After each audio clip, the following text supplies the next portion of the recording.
4 one कर्मियों की मौत के मामले में सीएम धामी सख्त। कुमाऊं के 3 अफसरों पर गिरी गाज, 2 सस्पेंड, 1 को किया अटैच।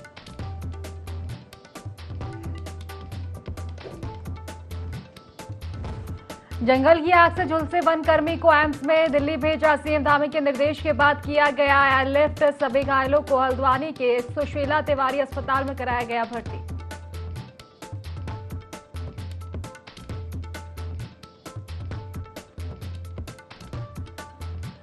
बीजेपी के सीनियर नेता जल्द ही लगेंगे उपचुनावों की कैंपेनिंग में। बद्रीनाथ और मंगलोर विधानसभा सीट पर होने हैं उपचुनाव। सीएम धामी बोले, जनता दोनों सीटों पर भाजपा को देगी आशीर्वाद।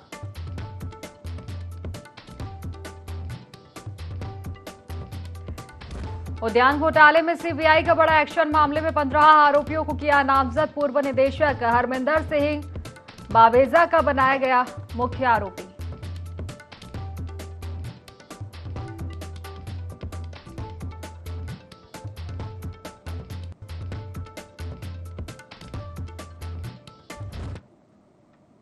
नमस्कार, देवभूमि लाइव देख रहे हैं आप और मैं हूं आपके साथ खुशी व्यास। तो देखिए, बिनसर वन्यजीव विहार की वनाग्नि की घटना में मुख्यमंत्री पुष्कर सिंह धामी ने लापरवाह अफसरों को बड़ी कार्रवाई की है। आपको बता दें कि सीएम धामी ने CCF Kumaon chief conservator north DFO Almora को सस्पेंड करने के निर्देश दिए हैं। इस घटना में घायल वनकर्मियों को एयरलिफ्ट कर हायर सेंटर भेजा गया है। इसके अलावा भविष्य में इस तरह की घटना ना हो, उसको लेकर भी अधिकारियों को निर्देशित किया गया है। वनाग्नि की इस घटना में 4 वन कर्मियों की आग की चपेट में आकर मौके पर ही मौत हो गई। मुख्यमंत्री पुष्कर सिंह धामी ने इस घटना पर दुख जताते हुए पीड़ित परिजनों को भरोसा दिलाया है, घायल वनकर्मी जल्द से जल्द स्वस्थ होंगे। सुखद घटना घटित हुई है, इसमें 4 वनकर्मी हमारे बीच में नहीं रहे, आपको जाने जा रहे थे और 4 घायल हैं। उनकी जो हताहत हुए हैं उनसे मैं भगवान से प्रार्थना करता हूँ कि भगवान उनको अपने श्री चरणों में स्थान दे और उनके परिवार के लोगों को इस दुख को सहन करने की शक्ति प्रदान करें। और जो लोग घायल हैं, जो आग से जले हुए हैं, उनको चूँकि कल रात हो गई थी, इसलिए सुशीला तिवारी रेफर किया गया। और सुशीला तिवारी में चूँकि बर्निंग की कोई इतनी हाई कोई इस प्रकार की यूनिट नहीं है और उनको सफदरजंग दिल्ली एम्स में बात की गई और उसके आदेश किए गए कि उनको जो सबसे अच्छी सुविधा हो सकती है वो सुविधा उनको मिले। तो सफदरजंग में जो रूम इत्यादि का अलॉटमेंट है वो पहले ही हो गया है और हेली एम्बुलेंस वहाँ पर आ गई है, उसके भी आदेश कर दिए हैं। 4 को वहाँ शिफ्ट किया जा रहा है। अच्छे से अच्छा जो इलाज है उनके लिए हो। भगवान से प्रार्थना करते हैं कि जल्दी से जल्दी वो स्वस्थ हों और अपने काम पर आएँ, अपने घरों पर जाएं। और साथ ही जो लोग इस घटना में दोषी हैं जिनके कारण से किया गया है, इन तीनों को ही सस्पेंड करने के आदेश कर दिए हैं। डोईवाला के कालूवाला ग्राम पंचायत में सीएम पुष्कर सिंह धामी, पर्यटन मंत्री सतपाल महाराज, कैबिनेट मंत्री सुबोध उनियाल और विधायक ब्रिजभूषण गैरोला ने जल उत्सव कार्यक्रम में शिरकत की, जहां सीएम धामी ने किसानों के लिए वाटर हेड टैंक का लोकार्पण किया। आपको बता दें कि सिंचाई नहर से कालूवाला ज्वालीग्रांट के सैकड़ों किसानों को अब सिंचाई के लिए 12 महीने पानी मिल सकेगा। इस दौरान सीएम पुष्कर सिंह धामी ने कहा कि जल संरक्षण के साथ साथ जल सहभागिता भी जरूरी है। आने वाले समय में हमें जल संकट की समस्या का सामना ना करना पड़ेगा, इसलिए जल संरक्षण अति आवश्यक होता जा रहा है।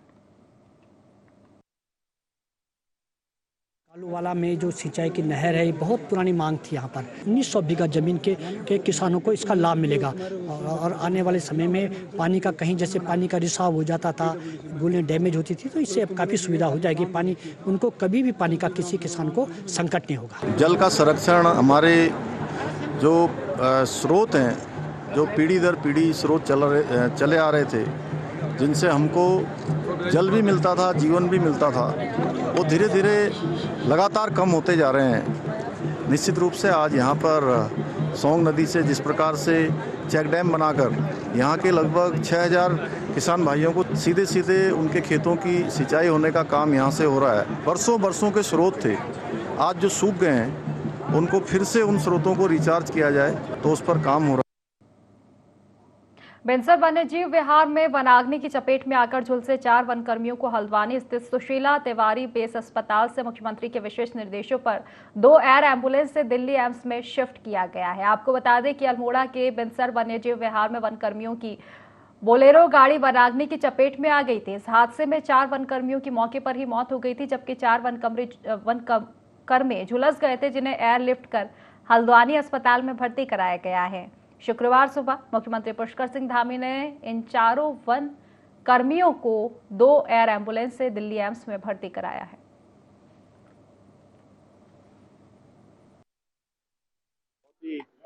दुर्भाग्यपूर्ण और सुखद घटना घटित हुई है।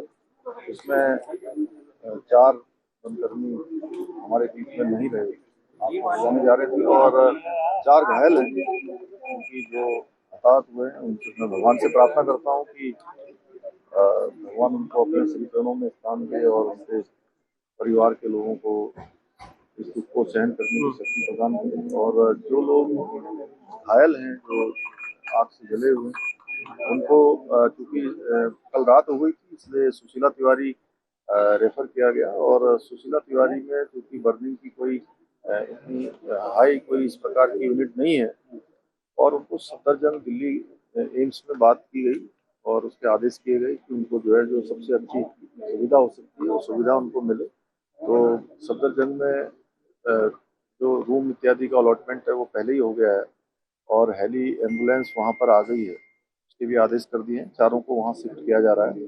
अच्छे से अच्छा जो इलाज है उनके लिए हो। भगवान से प्रार्थना करते हैं कि जल्दी से जल्दी वो स्वस्थ हों और अपने काम पर आए, अपने घरों पर जाएं। और साथ ही जो लोग इस घटना में दोषी हैं जिनके कारण से किया गया है, CCF Kumaon, chief conservator north और डीएफओ अल्मोड़ा, इन तीनों को ही जो है सस्पेंड करने के आदेश कर दिए हैं।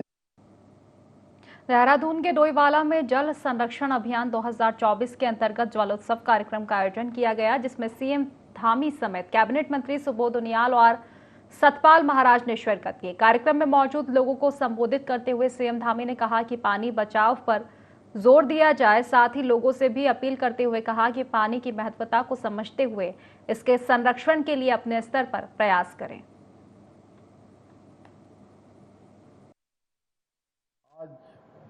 इस ये जल संचय और जल संरक्षण अभियान के शुभ अवसर पर यहाँ पर इतनी बड़ी संख्या में आप सब पधारे हैं। जो हमारी देवभूमि की प्रकृति को सम्मान देने की परंपरा है, वो परंपरा जीवंत स्वरूप में आगे बढ़ रही है और पीढ़ी दर पीढ़ी आगे बढ़ रही है। और आने वाली पीढ़ियों के लिए अच्छा मार्ग बनाने के लिए, उनका अच्छा भविष्य बनाने के लिए पूरी तरह से हम सब जागरूक हैं।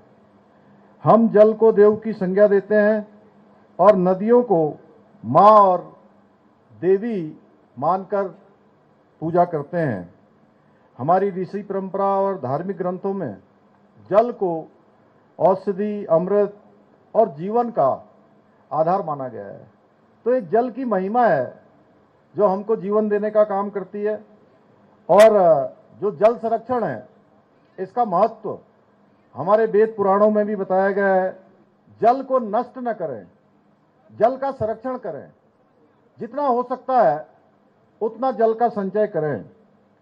हमें भविष्य की चुनौतियों का समाधान हमारे अतीत की चेतना के पुनर्जागरण के साथ करना होगा, क्योंकि जल रहेगा तो हमारा कल रहेगा। उत्तराखंड में बद्रीनाथ और मंगलौर सीट पर उपचुनाव के लिए भाजपा ने प्रत्याशियों की घोषणा कर दी है। आपको बता दें कि मंगलौर सीट से भाजपा ने पूर्व मंत्री रहे करतार सिंह भडाना और बद्रीनाथ विधानसभा से निवर्तमान विधायक राजेंद्र भंडारी को प्रत्याशी बनाया है। वहीं उपचुनाव को लेकर मुख्यमंत्री पुष्कर सिंह धामी ने कहा कि उत्तराखंड की 2 सीटों पर उपचुनाव होने जा रहे हैं। इसको लेकर संगठन और कार्यकर्ता चुनाव के लिए पूरी तरह से तैयार है। उन्होंने कहा कि जैसे पिछले चुनाव में हमें सफलता मिलती आई है, वैसे ही इस बार हुई जनता का आशीर्वाद भाजपा को ही मिलेगा।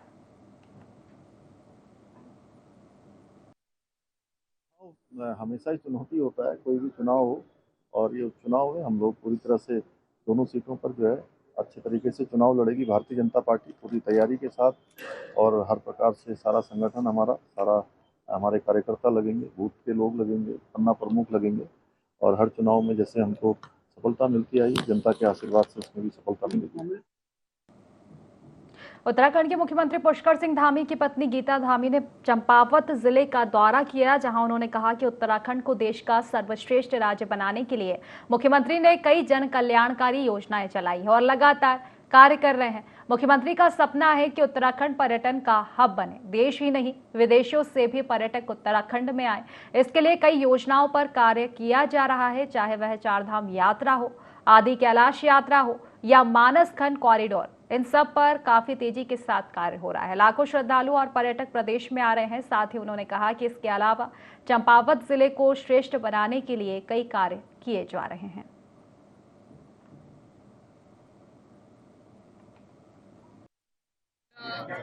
एक समृद्ध उत्तराखंड बने, श्रेष्ठ राज्यों में आकर के श्रेष्ठ राज्यों में आकर के खड़ा हो, इसके लिए मुख्यमंत्री जी धामी जी बहुत से कार्य कर रहे हैं, बहुत सी योजनाओं को लेकर के आ रहे हैं। अपने प्रदेश भर में वो चाहे देश भर में देखिए उनके भ्रमण लग रहे हैं, और उसके बावजूद भी प्रदेश के लिए लगातार जो है कार्य कर रहे हैं। बाहर भी हैं तो नजर बनाए हुए हैं, तो ये पूरा उत्तराखंड आगे बने। और हमारा चंपावत जो हमारा जिला है, मुख्यमंत्री जी की विधानसभा भी है, ये चंपावत श्रेष्ठ चंपावत हमारा आदर्श।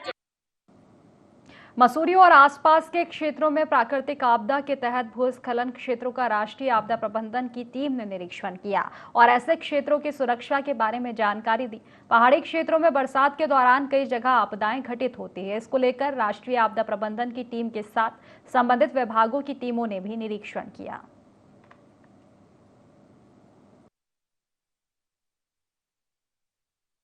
मैं राष्ट्रीय आपदा प्रबंधन दिल्ली से हूँ, गृह मंत्रालय से। हमने एक प्रोजेक्ट चलाया था, लैंडस्लाइड रिस्क मिटिगेशन स्कीम, जिसके तहत हमने 4 स्टेट चुने थे, जिसमें से उत्तराखंड भी एक स्टेट था। तो ये हमारा जो स्कीम था, बेसिकली हम चाहते थे जहाँ भी स्लोप अनस्टेबल है वहाँ के कुछ सेक्टर्स को अडॉप्ट करें और वहाँ पे हम मिटिगेशन मेजर्स लगाएं, जिसमें से आज हम अपनी टीम को यहाँ लेकर आए हैं। उत्तराखंड स्टेट डिजास्टर मैनेजमेंट ने पूरा अरेंजमेंट किया हुआ है, और यहाँ पे आपके साथ है PWD है, हमारे साथ RWD है, और हमारे पास THDC के लोग हैं, BRO के लोग हैं, जो हमें यहाँ पे समझा रहे हैं। और जो जिन्होंने साइट पे वर्क किया है वो बता रहे हैं कि किस तरह से मिटिगेशन मेजर्स अडॉप्ट करने चाहिए डिफरेंट साइट के हिसाब से। इसके बाद हम अपनी दूसरी साइट पे जाएंगे, जो कि मसूरी गलगोगी पे है, जहाँ पे हम देखेंगे वहाँ पे किस तरीके के प्रबंधन किए गए हैं, किस तरह से मेजर्स अडॉप्ट किए गए हैं। मसूरी के नगरपालिका सभागार में शहर की व्यवस्थाओं को लेकर बैठक बुलाई गई। कैबिनेट मंत्री गणेश जोशी की अध्यक्षता में संबंधित विभागों की बैठक संपन्न हुई, जहां व्यवस्थाओं को लेकर मंत्री गणेश जोशी ने अधिकारियों को जमकर फटकार लगाई। पेयजल निगम और उत्तराखंड जल संस्थान के अधिकारियों को 1 सप्ताह के अंदर व्यवस्था सुधारने के निर्देश दिए। वहीं लाइब्रेरी से 0 पॉइंट तक टाइल्स के काम की धीमी गति पर नाराजगी जाहिर की। नो पार्किंग जोन में खड़े वाहनों के खिलाफ और बाल रोड पर प्रतिबंधित समय में वाहनों की आवाजाही पर कार्रवाई की जाएगी। साथ ही मंत्री गणेश जोशी ने राष्ट्रीय राजमार्ग के अधिकारियों को पानी का छिड़काव करने के निर्देश दिए। हमने 32 करोड़ की बनाई थी, लेकिन उसका लाभ नहीं मिल पा रहा है। एक पार्किंग हमने 0 पॉइंट पे सैंक्शन कर दी है, शीघ्र उसका शुरुआत हम प्रयास करेंगे। और रोपवे का काम हमारा बहुत तेजी से चल रहा है, और 2 साल के अंदर रोपवे बनकर जनता को समर्पित कर देंगे। और रोपवे बनने के बाद हम ये कोशिश करेंगे कि ट्रैफिक को यहाँ न लगी जाए, गाड़ी अपनी वहाँ पर लोग पार्क करेंगे और रोपवे के 12 मिनट के अंदर मसूरी पहुँचेंगे, तो इन समस्याओं का निदान होगा। और इसके लिए मैं लगातार प्रयास करूँगा। हरिद्वार से नवनिर्वाचित सांसद त्रिवेंद्र सिंह रावत भगवानपुर पहुंचे, जहां भाजपा कार्यकर्ताओं ने उनका जोरदार स्वागत किया। सांसद त्रिवेंद्र सिंह रावत ने बताया कि हरिद्वार का विकास उनकी पहली प्राथमिकता है। उन्होंने युवाओं के रोजगार को लेकर कहा कि रोजगार को लेकर विचार कर उसकी रूपरेखा बनाएंगे। वहीं उन्होंने क्षेत्र के किसानों की समस्याओं को लेकर कहा कि किसान को बड़ी परेशानियों का सामना करना पड़ा, किसानों की समस्याओं को जल्द से जल्द रूपरेखा बनाकर दूर किया जाएगा। साथ ही कहा कि भगवानपुर क्षेत्र में औद्योगिक परिस्थितियों में सुधार किया जाएगा। ऋषिकेश जो धार्मिक क्षेत्र हमारे, उनके लिए हमारे ग्रामीण किसान जो जल भराव, भू कटाव, जंगली पशुओं से खेती को नुकसान, ऐसी समस्याओं से जो लोग पीड़ित हैं, उनकी समस्याओं का समाधान हम करेंगे। युवाओं के लिए हम नए रोजगार के अवसर कैसे सृजित किए जा सकते हैं, उस पर काम। उत्तराखंड की 2 तहसीलों के नाम बदल गए हैं। केंद्र सरकार ने नैनीताल जिले की कोशिया कुटोली तहसील का नाम बदलकर कैंची धाम और जोशीमठ का नाम ज्योतिर्मठ करने पर मुहर लगा दी है। वहीं कांग्रेस का कहना है कि नाम बदलने की बजाय सरकार धरातल पर लोगों की समस्याओं पर काम करे, जिस पर भाजपा विधायक विनोद चमोली ने कहा कि नाम का बड़ा महत्व होता है और यदि नहीं होता तो यूपीए का नाम बदलकर इंडी गठबंधन नहीं रखा जाता। कांग्रेस जानती है कि नाम बदलने का बड़ा महत्व है।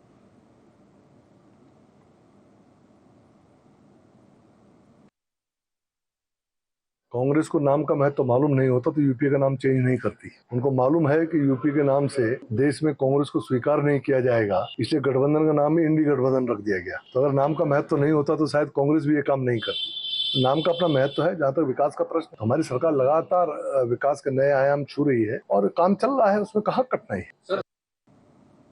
लोकसभा चुनाव में उत्तराखंड में 5 सीटों पर भाजपा ने बहुत बड़ी जीत हासिल की है। वहीं प्रदेश के कैबिनेट मंत्रियों की विधानसभाओं की बात करें तो कैबिनेट मंत्री सौरभ बहुगुणा के विधानसभा सितारगंज से भाजपा को बम्पर वोट मिले हैं और सभी कैबिनेट मंत्रियों से सबसे ज्यादा वोट भी सितारगंज विधानसभा से ही मिले हैं। सितारगंज की जनता अप्रत्याशित वोट मिलने से प्रदेश के कैबिनेट मंत्री सौरभ बहुगुणा खासे उत्साहित नजर आ रहे हैं। उन्होंने सितारगंज की जनता का आभार व्यक्त किया।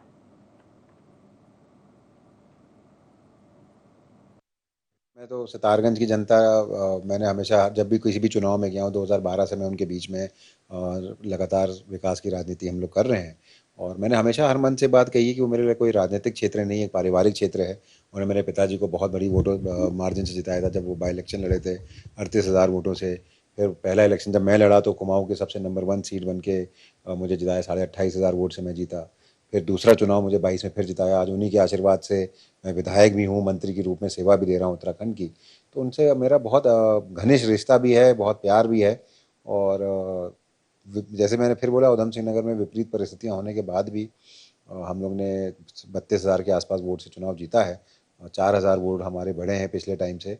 27,777 वोट से पिछली बार जीते थे अजय भट्ट जी। तो सितारगंज की जनता का बहुत बहुत धन्यवाद करता हूँ और उम्मीद करूंगा कि उनका ये प्यार और आशीर्वाद हमेशा मेरे साथ ऐसे ही बना। वेतन वृद्धि और अन्य मांगों को लेकर मंगलौर के मुंडियाके स्थित कंपनियों में धरने प्रदर्शन का सिलसिला कभी भी शुरू हो जाता है। वेतन वृद्धि और अन्य मांगों को लेकर लक्स कंपनी की महिला वर्करों ने धरना प्रदर्शन शुरू कर दिया। महिला वर्करों का आरोप है कि वेतन वृद्धि को लेकर कंपनी प्रबंधन लगातार आश्वासन दे रहा है लेकिन बढ़ोतरी नहीं की गई। सूचना पाकर कंपनी प्रबंधन के अधिकारी महिला वर्करों के बीच पहुंचे और कार्य पर लौटने की बात कही। अधिकारियों के आश्वासन के बाद महिला वर्कर काम पर पहुंची। सर, जो ये है धरना हमारी पीस रेट के चक्कर में है और सैलरी के।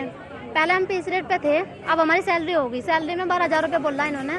12,000 में इन्होंने बोला कि 15 दिन आना और 15 दिन पे छुट्टी रखनी है। जैसे 40 लड़कियां आए तो 40 को 15 दिन आना, 40 को 15 दिन आना। तो उस हिसाब से हमारी सैलरी पड़ती 6,000 रुपये लगभग। उन 12,000 में से हमारा PF भी कटेगा, SI भी कटेगा। तो हमें कुछ नहीं मिल रहा सैलरी पे। तो हमें पीस रेट चाहिए हमारा 7 रुपये डब्बा, 7 रुपये पर डब्बा हमें पीस रेट चाहिए। तो कह रहे जी आपके बिना काम खत्म हो जाएगा। नु कहे तुम चल जाओगे और आ जाएंगे, नहीं बढ़ती बढ़ा लेंगे। कल हमने बोला कि हमने शांतिपूर्वक बोला कि जो हमारी मतलब हमसे 90 दर्जन माल है नहीं बनाया जाने का। 90 दर्जन हमें 12,000 रुपये कह रहे हैं। सरकार ने जो हमारे 2,500 रुपये बढ़ाए हैं ना, हमारी कंपनी एक तो हमें पैसे नहीं बढ़ा के दे रही और बहुत ज़्यादा मतलब प्रेशर भी डाल रही है। पीस रेट है हमारा जो पहले मतलब हमें देते थे 5 रुपये डब्बा था। और तो कल मतलब हमारे बड़े मतलब जो हमारी कंपनी के GM उन्होंने कल ये बोला कि 12,500 रुपये आपकी सैलरी हो जाएगी। 90 दर्जन माल मांगे हमारे से और 90 दर्जन माल नहीं बनता नहीं हमारे से। इतने कम समय में इतना माल नहीं बन पाता। इतने कम समय में तो बिल्कुल भी नहीं बनता। और बहुत से वर्कर ऐसे है कि कोई 50 दर्जन भी बनाता है, 60 दर्जन भी बनाता है। सभी प्रकार के आदमी यहाँ पे। हम तो ऐसे ही मतलब अपने उसको बैठे रहेंगे। उत्तराखंड में नगर निकाय के चुनाव कब होंगे, यह फिलहाल अभी तक तय नहीं हो पाया है। वहीं अब सवाल खड़े हो रहे हैं कि आखिर चुनाव कब होंगे, क्योंकि नगर निकाय के चुनाव या तो लोकसभा चुनाव से पहले होते थे या लोकसभा चुनाव के तुरंत बाद होना है। बावजूद इसके अभी तक यह तय नहीं हो पाया है कि आखिर यह चुनाव कब होंगे। वहीं उत्तराखंड भाजपा के प्रदेश महामंत्री आदित्य कोठारी ने निकाय चुनाव को लेकर कहा कि निकाय चुनाव कब होने हैं यह चुनाव आयोग तय करेगा और हम पूरी तरह से चुनाव के लिए तैयार हैं। राज्य चुनाव आयोग के निर्णय की प्रतीक्षा में हैं। जैसे राज्य चुनाव आयोग चुनाव की घोषणा करेगा उसके बाद हम प्रत्येक नगर पालिका, नगर पंचायत, नगर निगम के लिए प्रत्याशियों की घोषणा के लिए, प्रत्याशियों के चयन के लिए पार्टी के पदाधिकारियों की एक एक टीम सभी जिलों में भेजेंगे। और अभी आरक्षण तय होना बाकी है। अभी तो ओबीसी के आरक्षण पर राज्य सरकार को निर्णय लेना है। ओबीसी के आरक्षण तय होने के बाद सभी नगर निकाय के लिए आरक्षण का चार्ट जारी होगा और उसके बाद ही राज्य चुनाव आयोग चुनाव की घोषणा। मां सुरकंडा देवी के उपासक अजय बिजलवाड़ ने दावा किया कि जल्द ही सुरकंडा देवी का डोली दरबार विदेशों में भी लगेगा। आपको बता दें कि मुनि की रेती ढालवाला स्थित मां सुरकंडा देवी डोली दरबार स्थल पर उपासक अजय ने मीडिया से खास बातचीत की। उन्होंने बताया कि सिद्धपीठ मां सुरकंडा देवी मंदिर की ओर से डोली दरबार के लिए कुछ तीखी प्रतिक्रिया सोशल मीडिया पर देखी गई है। इसको लेकर वह साफ करना चाहते हैं कि सुरकंडा देवी मंदिर और मां सुरकंडा देवी डोली दरबार अलग अलग है। ना तो मैं इस चीज से कोई घबराने वाला हूँ, ना मेरे को क्या कहते घबराहट है। ठीक है, साफ और सीधी बात है। तो सुरकंडा देव डोली दरबार उत्तराखंड नहीं बल्कि विदेशों में भी अपना दरबार लगाएगा और लगाने के लिए मैं आगे प्रयत्न कर रहा हूं और विदेशों तक सुरकंडा देव डोली दरबार जाएगा। उत्तराखंड के बाहर भी उत्तराखंड देव डोली दरबार जाएगा। मैं उत्तराखंड की संस्कृति को बाहर लेके जाऊंगा और वहां के लोगों को यहाँ की शक्ति को दिखाऊंगा कि हाँ, उत्तराखंड में देवभूमि क्यों कहा जाता है। और देव डोली के प्रति आक्षेप लगाने वाले वो चाहे कुछ भी बोलते रहें, मुझे उस चीज से कोई प्रभाव नहीं पड़ता। एक माँ की संतान अनेक, एक सुरकंडा के अनेक संतान। खटीमा में हो रहे अवैध मिट्टी के खनन को लेकर प्रशासन अपनी आंखें मूंद कर बैठा है। खटीमा के ग्रामीण क्षेत्र से लगातार शहरी क्षेत्र तक रात हो या दिन खनन कारोबारी अवैध मिट्टी का खनन कार्य कर रहे हैं, लेकिन प्रशासन कोई कार्रवाई नहीं कर रहा है। ग्रामीण क्षेत्र से शहरी क्षेत्र तक सड़कों पर ओवरलोड वाहन गड्ढा युक्त बना रहे हैं। इसी संदर्भ में खटीमा के समाज सेवियों ने तहसीलदार को ज्ञापन सौंपा है। इसमें बीजेपी के कुछ कार्यकर्ताओं द्वारा अवैध खनन की शिकायत की गई है। अवैध खनन पे हमारी प्रशासन की कार्रवाई लगातार पहले भी चलती रही है, आगे भी चलती रहेगी। वहाँ पर अन्य व्यवस्थाएँ भी होती हैं, तो इसमें हमको अन्य पुलिस विभाग का भी सहयोग चाहिए होता है। कई बार कोऑर्डिनेशन नहीं हो पाता है, तो हम आगे कोऑर्डिनेट करके इस पर लगातार कार्रवाई करते हैं। ये है जो रात में हमारा अवैध मिट्टी खनन चल रहा है खटीमा में, और जो हमारी रोडें हैं, जो धामी जी ने इस क्षेत्र में विकास कार्य किए हुए हैं, उन विकास कार्यों पे मिट्टी पड़ रही है, खनन हो रहा है, तो रोडें टूट रही हैं, सीसी रोड है, निर्माण कार्य है, नुकसान हो रहा है। धामी जी की छवि को यहाँ कुछ लोगों के द्वारा रात्रि पूर्ण रात्रि सैकड़ों ट्रॉलियाँ मिट्टी की इसमें निकल रही हैं। तो इस विषय में मैंने आज तहसीलदार साहब को ज्ञापन दिया है और आगे उन्होंने ये कहा है कि इसमें कार्रवाई की जाएगी। मझला गाँव में अभी कुछ दिनों से जो है दिन रात अवैध खनन चल रहा है। इससे जो है सरकार को बहुत भारी नुकसान हो रहा है। बिना सरकार की पर्ची कटे, बिना सरकार को रॉयल्टी पेड करे, ये लोग लगातार भारी मात्रा में खनन कर रहे हैं। इससे आम पब्लिक को चलने में और बड़ी असुविधाएं हो रही हैं। धूल मिट्टी बहुत रोड पे उड़ रही है। एक रोड सरकार का पहले से ही ध्वस्त हो चुका है और दूसरे रोड पे 50 ट्रैक्टर ट्रॉली लेके ये लोग खनन कर रहे हैं। इससे आम जनता को बहुत परेशानी उठानी पड़ रही है। मेरा सरकार से निवेदन है कि इसको जल्द से जल्द रोकने की कार्रवाई करें। तो फिलहाल इस बुलेटिन में बस इतना ही। आप बने रहिए IND 24 के साथ। नमस्कार।